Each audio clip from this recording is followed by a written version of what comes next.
الحمد للہ رب العالمین والصلاة والسلام علی سید المرسلین اما بعد۔ ایک بھائی سوال کرتے ہیں کہ اگر امام رفع الیدین نہیں کرتا تو کیا مقتدی بھی رفع الیدین نہیں کرے گا؟ تو گزارش یہ ہے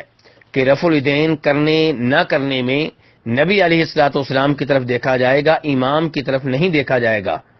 اور اگر یہ اصول بنا لیا جائے کہ امام رفع الیدین کرے گا تو تب مقتدی کرے گا، امام نہیں کرے گا تو مقتدی نہیں کریں گے، تو پھر جب بھی آپ کسی مسجد میں با جماعت نماز کے لیے داخل ہوں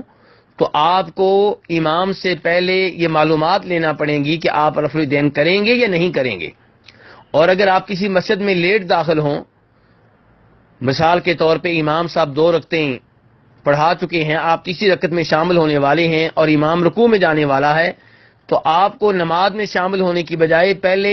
آگے بڑھ کر امام کو دیکھنا پڑے گا کہ وہ رفع الیدین کرتا ہے کہ نہیں کرتا۔ تو کہنے کا مقصد یہ ہے کہ شریعت نے ان امور میں امام کی پیروی کا حکم نہیں دیا۔ یہاں ہم نبی علیہ الصلوۃ والسلام کی پیروی کریں گے، اور آپ صلی اللہ علیہ وسلم سے یہ بہت اچھی طرح ثابت ہے کہ آپ نماز میں رفع الیدین کرتے تھے۔ نماز کے آغاز میں تکبیر تحریمہ کہتے ہوئے، رکوع میں جاتے ہوئے، رکوع سے اٹھتے ہوئے، اور 2 رکعتوں کے بعد تیسری رکعت کے لیے اٹھتے ہوئے۔ نبی صلی اللہ علیہ وسلم سے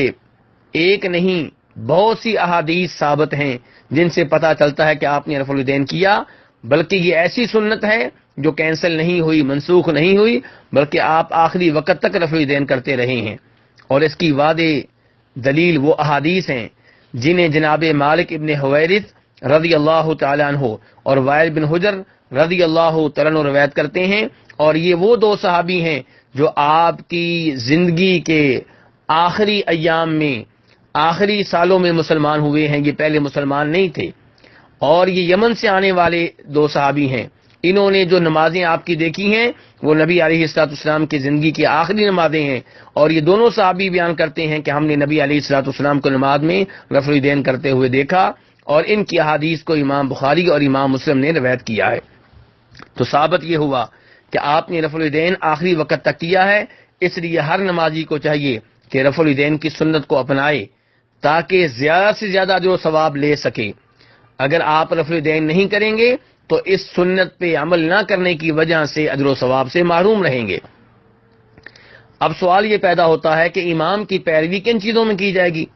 امام کی پیروی ان چیزوں میں کی جائے گی جن کا تذکرہ خود نبی علیہ الصلوۃ والسلام نے اس حدیث میں کیا ہے، جس میں آپ فرماتے ہیں کہ امام کو اس لیے مقرر کیا گیا ہے تاکہ اس کی پیروی کی جائے۔